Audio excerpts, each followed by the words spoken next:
میں بھابھی کو بہن سمجھتا تھا، لیکن پھر پتہ نہیں کیوں بھابھی کو میں گندی نظر سے دیکھنے لگا۔ بھابھی بھی اب میرے سامنے دوپٹہ نہیں لیتی تھی اور مجھے سونگھنے لگتی، کہتی تم بہت اچھا باڈی اسپرے لگاتے ہو۔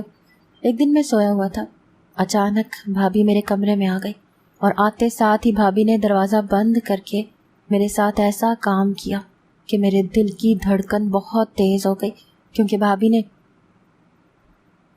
میری سانسیں تو جیسے تھم سی گئی تھیں۔ یہ میں کیا کر بیٹھا تھا؟ مجھے سوچ کر ہی خود سے گھن سی آ رہی تھی۔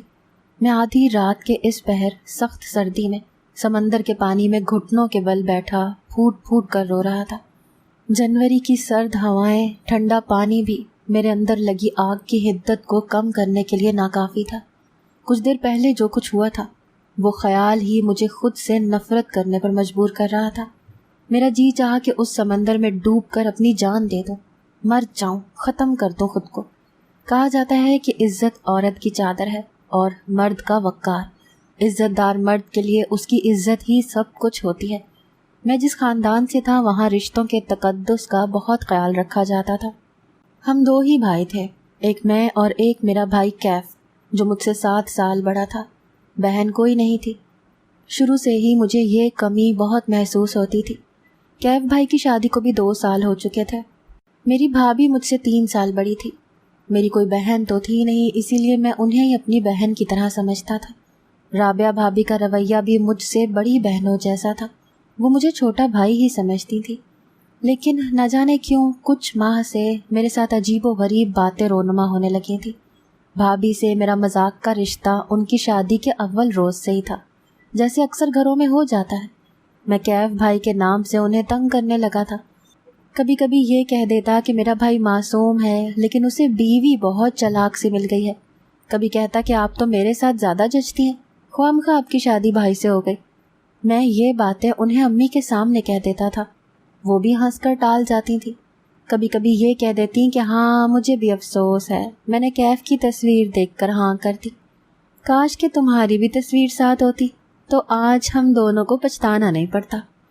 اور یہ بات وہ بھائی کے سامنے ہی مذاق کے انداز میں کہہ دیتی تھی، بھائی بھی ہنس دیتے تھے۔ میں نے ہمیشہ بھابھی کو عزت کی نگاہ سے دیکھا تھا، لیکن چند ماہ سے بھابھی کا رویہ میرے ساتھ کچھ عجیب سا ہونے لگا تھا۔ چند ماہ پہلے کیف بھائی کی کمپنی نے انہیں اپنی دبئی والی شاخ میں بھیج دیا تھا۔ 6 ماہ انہیں وہیں کام کرنا تھا۔ جس دن سے بھابھی کو یہ پتہ چلا تھا کہ کیف بھائی دبئی جانے والے ہیں، وہ رونے لگی تھی، بہت اداس ہو گئی تھی۔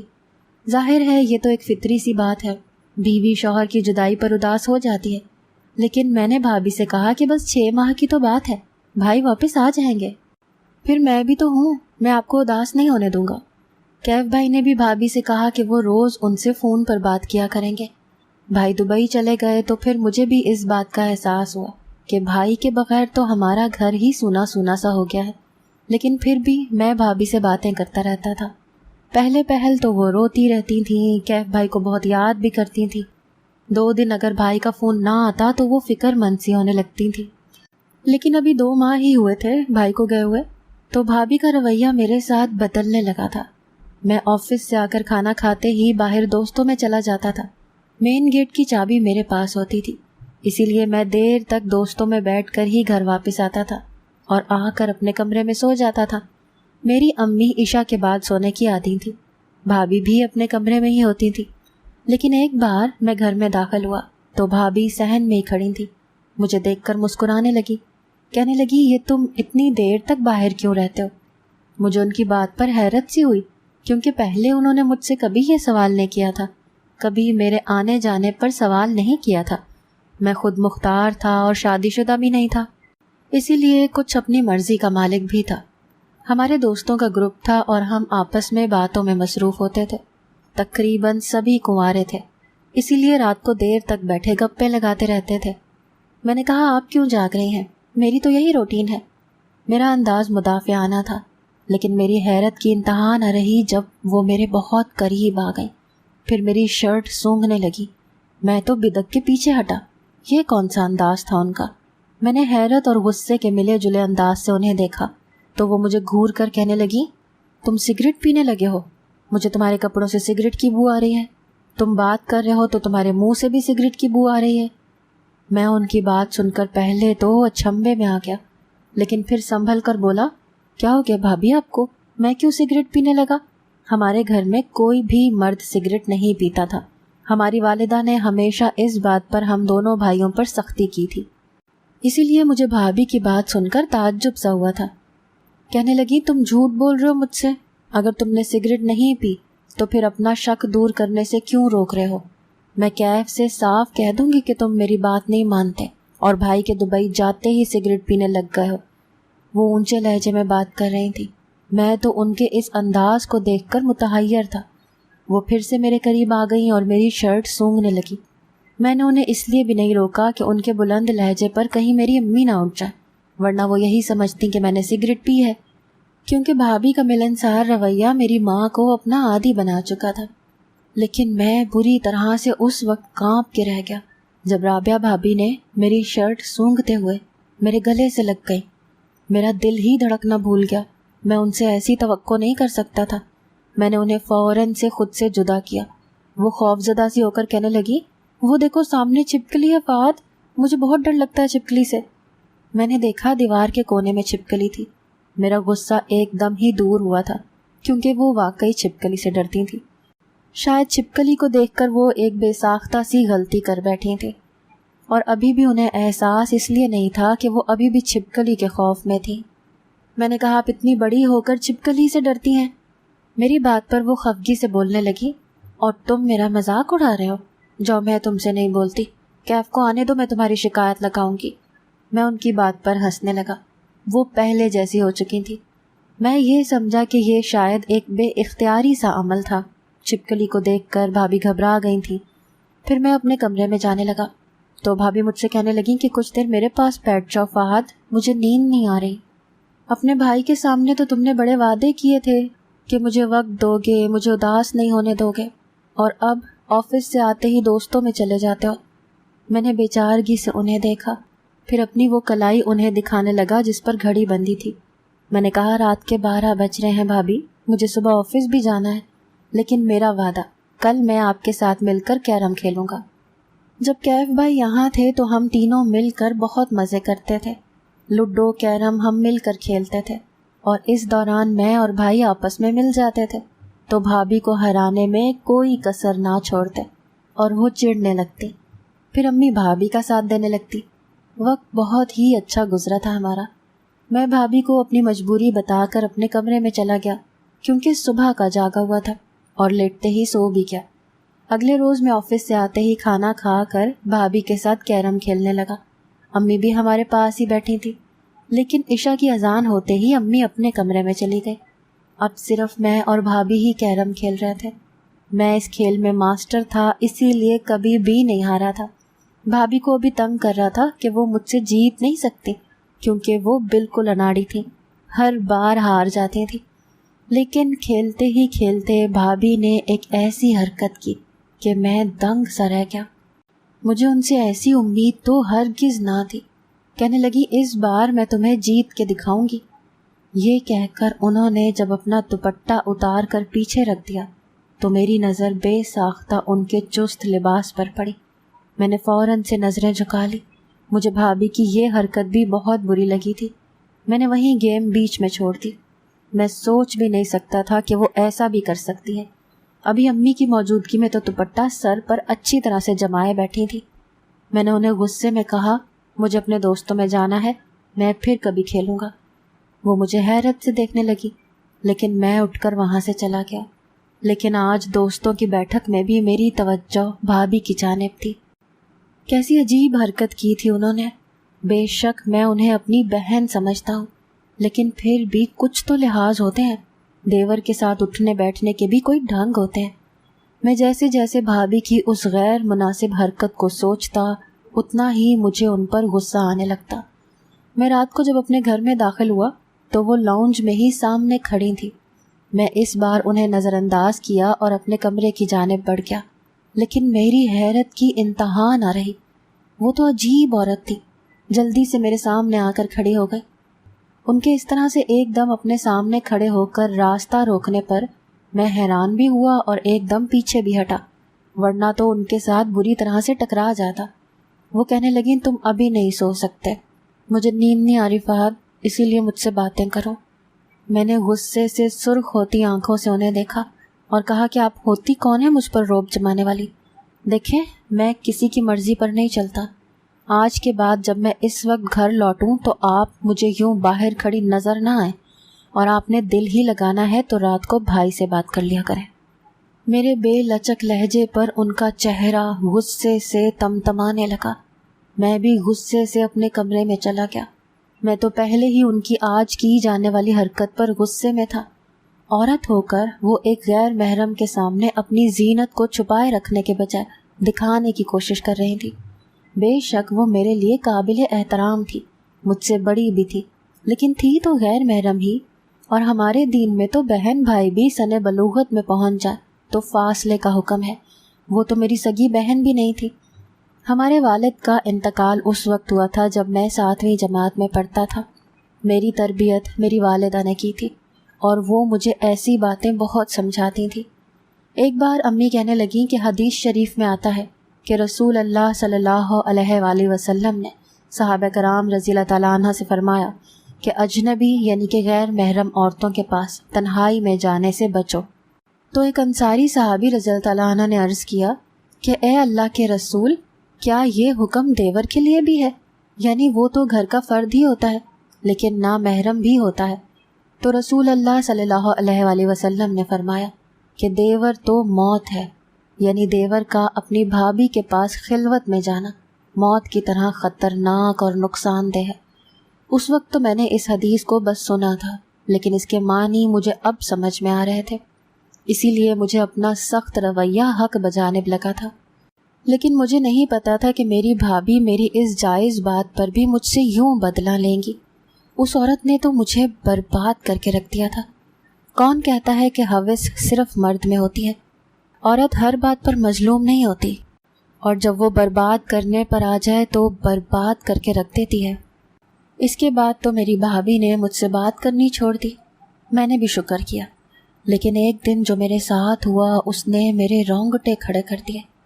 میں رات کو بے سدھ سویا ہوا تھا، اور نیند کے معاملے میں ایسا تھا کہ جب ایک بار سو گیا تو پھر تیز الارم کی بیل پر ہی میری بمشکل آنکھ کھلتی تھی۔ اس وقت بھی میں گہری نیند میں تھا جب ایک مسحور کن خوشبو میرے ناک سے ٹکرائی اور مجھے ہوش سے غافل کر گئی۔ یہ کہنا شاید عجیب سی بات لگے، لیکن یہ سچ تھا کہ جب میری آنکھ کھلی تو مجھے یہ لگا کہ میرے ساتھ کچھ نازیبا سی حرکت ہوئی ہے۔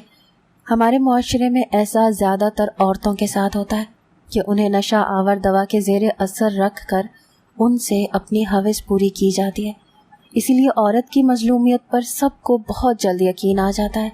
لیکن یہ سچ تھا، میرے ساتھ کچھ غلط ہوا تھا۔ میرا سر ابھی بھی چکرا رہا تھا۔ میں بمشکل اپنے سر کو پکڑے اٹھ کر بیٹھا تھا کیونکہ مجھے بے تحاشا نیند آ رہی تھی۔ میں سمجھ نہیں پا رہا تھا، میری آنکھیں نہیں کھل رہی تھیں، لیکن مجھے آفس بھی جانا تھا۔ میں جیسے ہی بیڈ سے اٹھ کر کھڑا ہوا میں چکرا کر دوبارہ بیڈ پر گرا تھا۔ میں پھر سے سو چکا تھا۔ جب دوبارہ میری آنکھ کھلی تو دن کے 12 بج رہے تھے۔ میرے پاس میری والدہ بیٹھی تھی، کافی فکر مند تھی۔ مجھ سے کہنے لگی تمہاری طبیعت تو ٹھیک ہے، صبح میں نے تمہیں بہت جگایا کہ تم نے آفس جانا ہے، لیکن تم تو یوں تھے جیسے بے ہوش ہو چکے ہو۔ میں تو بہت پریشان ہو گئی تھی۔ میں نے کہا کہ ہاں، پتہ نہیں کیوں مجھے اتنی نیند آ گئی۔ میں ابھی بھی نیند کی غنودگی میں تھا۔ امی کہنے لگیں تم فریش ہو جاؤ تو میں تمہیں ناشتہ بنا دوں۔ یہ کہہ کر امی میرے کمرے سے باہر نکل گئی، لیکن میری اصل جان اس وقت نکلی جب مجھے اپنی شرٹ پر ایک زنانہ لمبا بال نظر آیا۔ میں نے اپنے بیڈ پر غور کیا تو چادر بکھری پڑی تھی، حالانکہ مجھے ایک ہی جانب سونے کی عادت تھی۔ پورے بیڈ پر میں نہیں سوتا تھا۔ جو چیز دیکھ کر میرے ہوش اڑے وہ ایک کان کا ٹاپس تھا۔ وہ ٹاپس دیکھ کر میں ہوش و حواس سے غافل ہوا تھا۔ وہ بھابھی کا ٹاپس تھا جو ان کی شادی پر چھوٹے بھائی ہونے کی حیثیت سے میں نے انہیں تحفہ دیا تھا۔ مجھے لگا کسی نے مجھے اندھیری کھائی میں پھینک دیا ہو۔ میں تو ایسی بات سوچ بھی نہیں سکتا تھا۔ میرا سر پہلے ہی چکرا رہا تھا، لیکن یہ سب کچھ دیکھ کر تو میرے دماغ کی رگیں سی کھچنے لگی۔ میں جب نہا دھو کر واپس آیا تو یہ دوسرا انکشاف مجھے یہ دیکھ کر ہوا کہ میری بھابھی آج یوں خوش تھی جیسے اسے نہ جانے کیا مل گیا ہو۔ وہ نہا کر گیلے بالوں کو کھلا چھوڑے ٹیبل پر ناشتہ لگا رہی تھی۔ میں بڑے تنے ہوئے اعصاب سے ٹیبل پر بیٹھا تھا۔ بھابھی نے ناشتہ میرے سامنے رکھا، میرے برابر میں بیٹھ گئی۔ ان کے چہرے پر پھیلی دل فریب مسکراہٹ دیکھ کر مجھے تو آگ سی لگ گئی تھی۔ میں نے ٹھیک سے کچھ بھی نہیں کھایا تھا، بس چائے پی کر اٹھ گیا تھا۔ اب میں اپنا کمرہ لاک کر کے سونے لگا تھا۔ اب میری بھابھی کا موڈ اور بھی زیادہ خراب رہنے لگا۔ مجھے یہ حل ٹھیک لگا تھا، لیکن شاید مجھ پر آزمائشوں کا سلسلہ شروع ہو چکا تھا اور فرار کی کوئی راہ مجھے نہیں مل رہی تھی۔ ایک دن میں آفس سے گھر لوٹا تو میری والدہ حد درجہ پریشان تھی۔ کہنے لگی رابعہ کی طبیعت بہت خراب ہے، تم اسے ڈاکٹر کے پاس لے جاؤ۔ میں نے پہلے تو صاف انکار کر دیا۔ مجھے تو اس عورت سے اب گھن سی آنے لگی تھی، نفرت سی ہو گئی تھی۔ میں تو اسے دیکھ کر راہ بدل لیتا تھا۔ میں نے کہا امی بھائی کو یا تو واپس بلا لیں یا پھر ان کی بیوی کو بھی وہاں بھیج دیں، میں اس قسم کی ذمہ داریاں نہیں نبھا سکتا۔ میری بات سن کر شاید میری والدہ کو یقین نہیں آ رہا تھا کہ میں یہ سب کچھ کہہ رہا ہوں۔ مجھے اس عورت کی شکل سے بھی نفرت ہو گئی تھی۔ امی مجھ سے کہنے لگی کہ کیا بات ہے بیٹا، وہ بہن ہے تمہاری، بیمار ہے، چلو شاباش اسے ڈاکٹر کے پاس لے کر جاؤ۔ مجبوراً ہی صحیح، لیکن مجھے اس عورت کو ڈاکٹر کے پاس لے کر جانا پڑا، جسے اب بھابھی کہنے کو بھی میرا دل نہیں چاہتا تھا۔ لیکن جو خبر مجھے وہاں جا کر سننے کو ملی، میری روح فنا ہو گئی تھی۔ میری وہ خبیث بھابھی امید سے تھی۔ بھائی کو گئے 4 ماہ بیت گئے تھے، اسی لیے یہ واضح بات تھی کہ جو گناہ ان کے وجود میں پل رہا تھا وہ ناجائز تھا۔ اور 20-22 دن پہلے جو کچھ میرے ساتھ ہوا تھا، اس خبر کو سننا میرے لیے ڈوب مرنے کا مقام تھا۔ میری بھابھی میسنی ہنسی ہنستے ہوئے مجھ سے کہنے لگی کہ میں تمہارے بچے کی ماں بننے والی ہوں۔ میں پھٹی پھٹی آنکھوں سے اس گھٹیا عورت کو دیکھ رہا تھا۔ پھر وہ مسکرا کر کہنے لگی اب یہ مت کہنا کہ یہ جھوٹ ہے۔ میں اپنا ٹاپس تمہارے بستر پر چھوڑ کر آئی تھی تاکہ جب تمہیں ہوش آئے تو اچھی طرح سے جان لو کہ نیند کے نشے میں کچھ تم میرے ساتھ کر چکے ہو، تمہیں اس کا احساس ہو جائے۔ اب اگر تم نے میری بات آگے بھی نہ مانی تو جو کچھ تم نے میرے ساتھ کیا ہے اس کا ثبوت کس طرح سے سب کے سامنے پیش کروں گی یہ تم اچھی طرح سے جانتے ہو۔ پھر وہ مجھ سے روز بدکاری کا کہنے لگی جو میں مر کے بھی نہیں کر سکتا تھا۔ عورت اگر اپنی ضد پر آ جائے تو مرد کو کہیں کا نہیں چھوڑتی۔ میں نے انہیں گھر کے پاس چھوڑا اور خود باہر آوارہ سڑکوں پہ پھرتا رہا۔ میرا ذہن بالکل مفلوج ہو کر رہ گیا تھا۔ جس اذیت سے میں گزر رہا تھا وہ میرے لیے ناقابل فراموش تھی۔ میں دل ہی دل میں دعا مانگ رہا تھا، میں گناہ نہیں کرنا چاہتا تھا۔ مجھے نہیں پتا کہ میں کتنے گھنٹوں سے مختلف سڑکوں پر بائک چلا رہا تھا۔ مجھے ہوش اس وقت آئی جب سامنے سمندر نظر آیا۔ میں نے سمندر دیکھ کر بائک روک کر سمندر میں چلا گیا۔ اچھی خاصی سردی تھی، لیکن میرے اندر تو آگ جل رہی تھی۔ میں کیسے اس گناہ سے بچ سکتا ہوں؟ میں بے حد پریشان تھا۔ اگر یہ خبر کیف بھائی کو ہو گئی اور انہوں نے بھابھی کو مظلوم سمجھ کر مجھے قصوروار ٹھہرا دیا تو میں کیسے سب سے آنکھیں ملاؤں گا؟ ایک ایسا مرد جسے اپنی عزت بہت عزیز ہوتی ہے، اس کے لیے یہ سب سوچیں کربناک ہوتی ہیں۔ میں ایسی ہی سوچوں کے گرداب میں پھنسا۔ جب واپس گھر پہنچا تو جیسے ہی میں نے دروازہ کھولا، سامنے کا منظر دیکھ کر دنگ رہ گیا۔ میری بھابھی ایک غیر مرد کے گلے لگی ہوئی تھی۔ اسے کہہ رہی تھی کہ میں نے تمہارے گناہ کو چھپانے کا انتظام کر لیا ہے، میں سارا الزام اپنے دیور پر لگا دوں گی۔ یہ سب سن کر میں ساری کہانی سمجھ گیا تھا۔ وہ مجھے اپنے گناہ کو چھپانے کے لیے استعمال کر رہی تھی۔ میں نے اس شخص کو پکڑ لیا اور اندھا دھند مارنا شروع کر دیا۔ مجھ سے بھابھی اس شخص کو چھڑوانے لگی۔ شور سے میری امی بھی اٹھ کر آ گئی۔ میں نے اس شخص سے کہا کہ وہ سچ بتائے ورنہ میں اسے جان سے مار ڈالوں گا۔ اس نے بتایا کہ میری بھابھی کا شادی سے پہلے اس شخص سے چکر چل رہا تھا، لیکن ان کے ماں باپ نے ان کی شادی زبردستی بھائی سے کروا دی۔ لیکن جب بھائی دبئی چلا گیا تو میری بھابھی اس شخص کو گھر پر بلانے لگی۔ میں گھر پر لیٹ آتا تھا، اسی لیے بھابھی کو یہ ڈر لاحق تھا کہ وہ کہیں پکڑی نہ جائے، اسی لیے وہ میرے ساتھ اس قسم کی حرکتیں کرتی تھی تاکہ میں ان کی ٹوہ میں نہ لگ جاؤں۔ یہ سب سن کر تو میری والدہ تو رونے لگی۔ میں نے اپنی بھابھی سے کہا کہ وہ اسی شخص کو اپنے ساتھ لے کر ہمارے گھر سے نکل جائیں۔ وہ شرمندہ شرمندہ سی گھر سے نکل گئی۔ جب بھائی کو پتہ چلا تو انہوں نے بھی بھابھی کو طلاق دے دی۔ میں بے قصور تھا، اسی لیے اللہ نے میری عزت بچا لی۔